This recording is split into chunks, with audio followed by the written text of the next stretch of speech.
선재규 선임기자 나와 계십니다. 안녕하십니까? 안녕하세요. 안녕하세요. 네. 기자님, 그래도 이제 중국 코로나 얘기부터 해야 될 것 같은데 중국이 뭔가 숫자를 이제 발표를 좀 공유를 하나요? 조금 중국도 조금 태도를 조금 달리하는 걸로 보입니다. 네. 지난 토요일에 그 중국 국가위생건강위원회 여기 네. 이제 총사령탑인데 그 사망자 수치를 발표를 했는데 그 기억하시겠지만 작년 12월 7일이 이제 중국이 사실상 이제 미드 코로나로 전환을 했는데 그 다음 날부터 지난 이달 12일까지 그 누적 사망자 그러니까 집계인데 이게 이제 그 동안에는 중국 당국이 이제 그 코로나 사망자를 감염에 따른 폐렴하고 호흡 부전만 직접 사망자로 집계해 오다가 이제 조금 태도를 바꿨습니다. 그래서 그 기저질환과 관련된 사망자도 포함을 시켰다 하면서 아까 말씀드린 그 기간에 사망한 사람들이 근 6만 명 정도라고 그렇게 공식적으로 발표를 했습니다. 네. 아무래도 국제사회가 자꾸 이렇게 뭐 투명성 얘기를 하니까 조금 부담을 느낀 것 같습니다. 네. 그래도 병원 안에서 사망한 그 규모를 얘기를 하는 거니까요. 사실상 병원에 입원하지도 못하고 그 죽는 케이스도 많은 걸로 그렇겠죠. 보이니까 실제는 예. 더 많지 않겠느냐는 얘기인데 어쨌든지 중국이 그래도 좀 이렇게 포괄적인 그 기준으로 사망자를 발표한 거는 처음이거든요. 특히 이쪽 그 당국자 얘기는 그 병원 내 코로나 사망자의 한 평균 나이가 한 80세 이상이고 65세가 특히 더 많았다는 겁니다. 특히 그래서 고령 환자에 더 중심을 둬야 한다는 점을 우리가 다시 한번 느꼈다 이렇게 얘기를 네. 했습니다. 네. 이게 그런데 그런 대로 그렇게 막 폭발적으로 난리가 나지는 않는 거 아닙니까? 글쎄요 지금 뭐 중국 예. 당국자 얘기도요.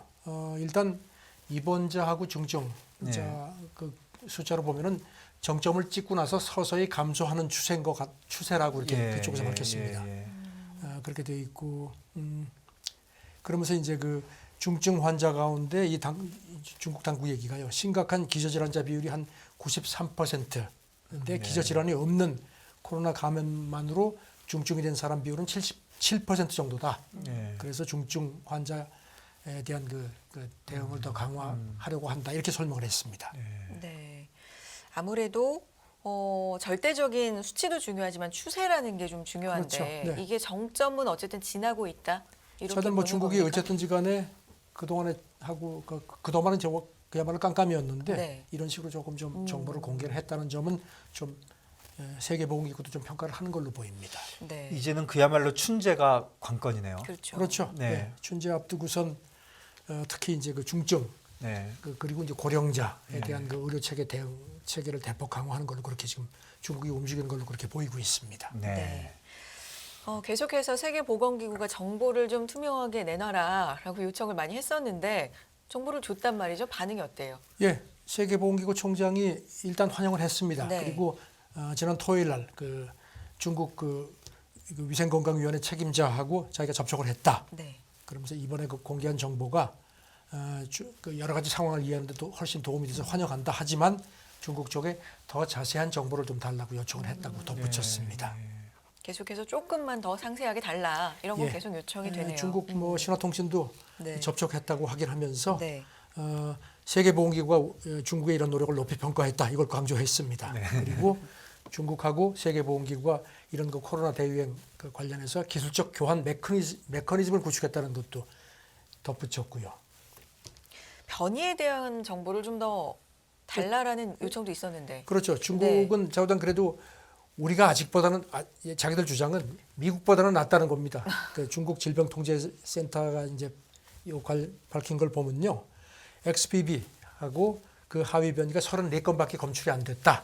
이런 얘기를 하면서도 지금 아직 그리고 이제 특히 XBB 1.5 이거는 네. 이제 지금 이제 미국에서 가장 유럽도 난리고 미국이 특히 이게 지금 막 급속도로 늘어나는데 우리는 아직 그게 없다. 이걸 또 강조하면서 하지만 이게 계속 지금 들어올 수 있고 본토에서 나올 위험을 우리가 충분히 인식하고 있다. 슬그머니 뭐 발을 빼면서도 또 미국을 이렇게 가리켰습니다. 뭐 어쨌든 이게 뭐 있는데 모르는 건지는 잘 모르겠지만 생각보단 중국에서 대단한 변이는 안 나오고 있네요. 글쎄요. 예. 근데 일단 중국 SNS를 보면요, 그 중국 누리꾼들은 걱정이 많습니다. 네. XBB 그리고 이제 그 밑에 뭐 1.5 같은 게 예.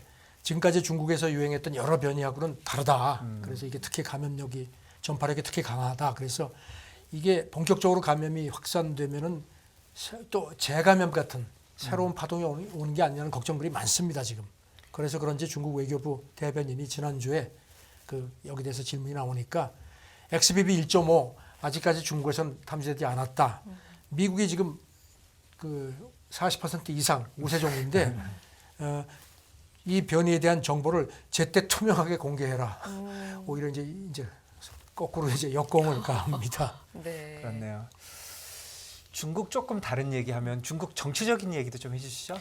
그래서 지금 뭐 이렇게 그 이제 코로나 변이도 그렇고 경제가 뭐 아직도 좋지가 않으니까 네. 이런 이제 후유증 같은 게 좀 네. 있어서 그런지 중국 같은 경우는 보면은 이제 그 시진핑이라든가 이런 그 최고 지도자들이 연설을 하면은 이제 관영 매체가 그 핵심만 몇 개 뽑아가지고 바로 이제 보도를 하고 나머지 이제 그 전문 같은 거는 자기들이 필요할 때 천천히 공개하는 게 관례거든요. 네. 그런데 지금 중국 공산당 이론지 추스라는 게 이게 이제 최신호가 오늘자에 발간이 되는데 어제 그 중국 매체들이 전한 걸 보니까 작년 10월 25일 그 공산당 20개 중앙정치국 뭐 집단 학습 뭐 회의 때 시진핑이 연설한 전문을 게재를 했습니다. 네. 그런데 이제 보니까 여기 시진핑이 이렇게 얘기를 한 걸로 되어 있습니다. 우리처럼 큰 나라를 다스리는 데는 당 중앙의 권위, 그다음에 집중 통일 영도가 없으면은 어떤 일도 못한다. 네. 이 집중 통일 영도 이게 뭔가 하면 이제 주석한테 모든 것을 집중시켜야지만 된다는 겁니다. 집중해서 통일해서 영도력을 발휘하는 겁니까? 저는 좋은 건 다 들어가 있습니다.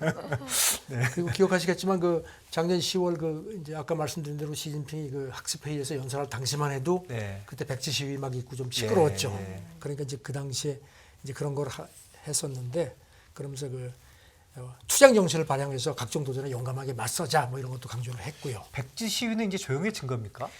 글쎄 제가 그거를 조용해졌다고 말씀을 드리기가 좀 근데 자신없네요. 하여간 보도는 안 나오고 있죠. 최근에는 뭐 별로 안 나오는 것 같은데 글쎄요 지금 그게 어떤 맥락인지 모르겠 그렇게 네. 쉽게 가라앉겠습니까? 네, 그렇네요. 예. 시진핑이 그래서 그런지 올해 신년사에서도 단결을 강조를 했습니다. 신년사에서 이제 그 중국이 이렇게 크니까 저마다 추구하는 것과 견해가 다른데 이건 정상스러운 거 아니냐 그러니까 좀 신경을 쓰고 있네요. 신경 쓰는 거죠. 네, 그러니까 소통과 협상으로 공동인식을 강화해야 합니다. 이렇게 얘기를 했습니다. 그러니까 무시할 정도의 수준은 아니었나 봐요. 네, 그런 거예요. 그러면서 이게 이제 혼란, 그러니까 불만을 좀 다독이고 성장 회복에 매진하도록 신년사에서도 시진핑이 강조를 한 걸로 그렇게 외신들이 분석을 했습니다. 네. 네.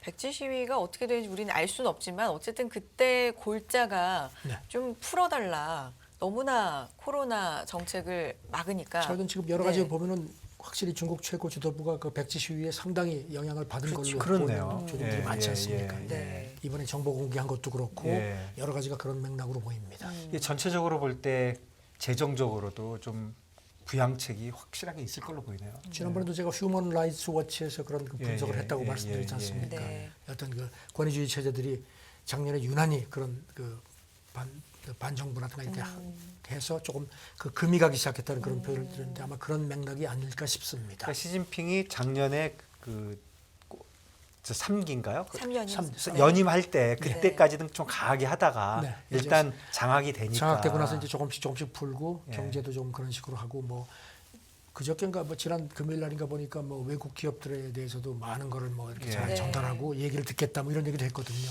그러니까 예. 조금 좀 그런 쪽으로 좀 이제 장악했다고 판단하고 풀어가는 거 아닌가 싶습니다. 예. 예. 네. 계속해서 이런 일이 좀 일어났으면 좋겠네요. 예. 다음 얘기 좀 해보겠습니다. 주말 동안에 저도 이 영상 보면서 조금 그런 영상이다, 특이할 만한 영상이다 봤는데 바이든 대통령이랑 기시다 총리가 만났는데 어깨 동무를 하더라고요. 글쎄 나이 차이가 네. 꽤 될 텐데요. 뭐 서로 미국에서는 그 퍼스트 네임 부르는 게 굉장히 친한 건데 뭐 조, 뭐 후미오 뭐 이런 네. 식으로 막 부르고 말이죠. 어깨 동무 막 바이든이 키가 커서 그런지 이렇게 어깨 동무 탁 그러게요. 뭐 걸어가고 더군다나 그 우리 시간으로 지난 토요일 날 이제 백악관 이제 처음으로 와서 기시다 총리가 이제 정상회담 하는데 바이든 대통령이 그날 날이 제법 뭐 섭씨 한 4도니까 제법 쌀쌀하고 네. 이 80 넘은 노인네가 직접 그 문 앞, 그 백악관 그 현관 앞에 나와서 한 4분 정도 기다렸다가 딱 내리니까 맞이하고 말이죠. 지금 뭐 그야말로 진짜 환대네요. 예, 아주 환대를 했습니다. 그러면서 네. 이제 공식 회담하기에 앞서서 이제 집무실에 앉아가지고 이제 덕담 주고받고 이제 언론이 그걸 공개를 하는 상황에서 바이든 대통령이 후미의 언론이 당신을 참 좋아하는 것 같다. 그리고 동맹 차원에서 놀라운 순간에 우리가 만났다. 이렇게 가까웠던 적이 있었다고 생각하지 않는다. 그리고 또 뭐 좋은 얘기는. 우크라이나 전쟁 협력 네. 거론하면서 강한 리더십을 보여줬다. 당신이야말로 진짜 리더고 진짜 친구다.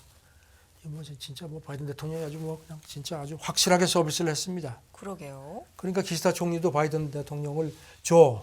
글쎄 이 나이가 꽤 차이가 날 텐데 미국식으로 그리고 하면서 환영사 내 소중한 친구 줘. 뭐 이런 얘기도 했고요. 그다음에 이제 정상회담 끝나고 일본 기자들한테 바이든 대통령이 직접 현관에 나와서 나를 맞이했다. 그리고 또 회담 도중에 우리 두 사람만 얘기할 수 있도록 이렇게 주변을 다 물렸다. 그래서 정말 아주 친밀하게 대해줘서 너무 고맙다. 그리고 개인적인 신뢰도 한층 깊어졌다. 그리고 미일 동맹 협력도 강하게 확인된 느낌을 받았다. 또 이렇게 뭐 강조를 했습니다. 그렇네요. 그러니까 일본 정부 예. 그 기시다 그 백악관 방문을 그 관방부 장관이 수행을 했는데 기자들한테 백악관 방문하면 이제 외국 정상들이 오면 대개 의전장이 나가서 맞이하는데 네. 이렇게 날씨가 쌀쌀했는데도 그 대통령이 직접 나와서 이렇게 극히 이례적으로 우리를 맞아줬다. 그다음에 뭐 저는 기시다 바이든 두 사람이 그 점심도 같이 먹고 해서 한 2시간 정도를 같이 있었다는 점을 또 일본이 강조를 합니다. 그렇네요. 미일 관계가 갑자기는 아니더라도 뭐 결국은 이제 우크라이나 뭐 중국 뭐 러시아 그쪽에 역작용인 것처럼 보이네요. 뭐 예. 이제 제가 말씀드리겠지만 제가 기억하시죠? 아베 때 트럼프가 아주 예. 극진하게 뭐 골프도 같이 치고 막 예. 이렇게 했는데 그러다가 이제 그 후임이 스가 예. 스가 때는 아주 냉대했거든요. 예. 그 2021년 4월에 스가 전 총리가 백악관 갔을 때 이제 좀 디너를 근사하게 해줬으면 좋겠다고 아마 한 모양입니다. 네. 그랬더니 미국이 방역 때문에 힘들다면서 햄버거를 대접해서 그때 푸드접 받았다. 뭐 이가지고 일본 언론들이 막 까고 했던 기억이 납니다. 예. 자, 어쨌든 간에 기시다는 지금 뭐 바이든이 아주 그냥 좀 시쳇말로 이뻐 죽겠다는 그런 표정, 모습입니다. 예, 분위기가 좀 바뀌었네요. 이 와중에 기시다는 뭐라고 얘기하나요? 우리 한일 관계 뭐 이런 그러니까 이제 관련돼서? 기시다 예. 총리가 이렇게 하고 나서 이제 봤지 이런 식입니다. 예. 한일 관계에 대해서 얘기를 했는데 네. 이제 지난 토요일 날 워싱턴 D.C.에서 회견했는데 한국하고 관계를 개선하기 위해서 계속 소통을 하겠다. 네. 지금 우리가 뭐 강제징용 문제 뭐 현실적으로 풀자는 식으로 이제 아마 접근하는 네. 거에 예. 대한 그런 반응인 것 같습니다. 그리고 이제 바이든하고 정상회담하고 나서 존스 홉킨스 대학 국제관계대학원에서 이제 강연을 했는데 똑같은 얘기를 했습니다. 가능한 한 빨리 현안을 해결하고 한일 관계는 견전한 형태로 되돌려 발전시키겠다 이렇게 얘기를 했습니다. 네. 예. 북한이나 중국 얘기도 했겠죠? 네. 네. 그리고 또 뭐 북한하고 중국 위협에 적극 대응해야 한다는 점도 얘기를 하면서 우크라이나 전쟁에서 우리가 얻는 교훈은 유럽하고 인도 태평양 안보가 떨어질 수 없는 관계라는 거다. 네. 그리고 동남 중국해에서 무력으로 현상을 일방 변경하려는 시도 이게 이제 중국을 겨냥한 거죠. 그다음에 북한 핵 미사일 이런 것 때문에 일본을 둘러싼 환경이 점점 엄중해지고 있다 이런 얘기를 했습니다. 그러면서 동아시아가 우크라이나 다음이 될 수도 있다. 뭐 이런 식으로 자꾸 좀 이렇게 불안감을 좀 조성을 했습니다. 근데 어쨌든 이번 기회에 뭐 꼭 기회랄 거는 없지만 좀 한일 관계도 개선이 되면 좋겠네요. 참 복잡한 문제입니다. 예, 예. 지금 이런 상황에서 메드베데프 러시아 국가안보회의 부의장이 예. 아주 심한 얘기를 했거든요. 기시다가 미국에 굴종하고 있다. 명예롭게 명예를 회복하려면 할복해라. 일본식으로. 누가요? 메드베데프가 그렇게 얘기를 했거든요. 야, 너무하네. 기자들이 그걸 아마 질문을 하니까 거기에 대해서는 사실 좀 너무 심했죠. 예. 그러니까 이제 아예 남의 나라의 그런데. 그리고 이제 이제 아시다시피 일본이 이제 올해 G7 의장국이 예. 있습니다. 그래서 이제 5월에 예. 히로시마에서 이제 G7 정상회담이 있는데 예. 그 정상회담 전에 시진핑 주석하고 만날 가능성이 있느냐 기자들이 물어보니까 현재로선 그런 계획이 명확하지 않다. 확실히 좀 중국하고 좀 각을 세우는 것 같습니다. 예. 네. 지금까지로 봤을 때 미국과 일본, 또 우리까지도 네, 어떤 관계로 지금 돌아가고 있는지 주말 동안에 좀 볼 수가 있는 뉴스들이었고요. 이런 가운데 미국의 해군 총장이 일본에 핵잠수함을 거론했다. 이건 어떤 얘기입니까? 그러니까 뭐 미국 해군 참모총장 이제 군부 얘기니까 네. 우리가 조금 좀 이렇게 좀 이렇게 네. 접을 건 접고 들어야 될 것 예, 같은데 예. 어쨌든지 간에 미국 해군 연구소가 운영하는 군사 전문 매체가 있는데 네. 유니뉴스라는 건데 여기서 이 사람이 최근에 뭐 온라인 포럼에서 한 얘기를 이제 실었는데요.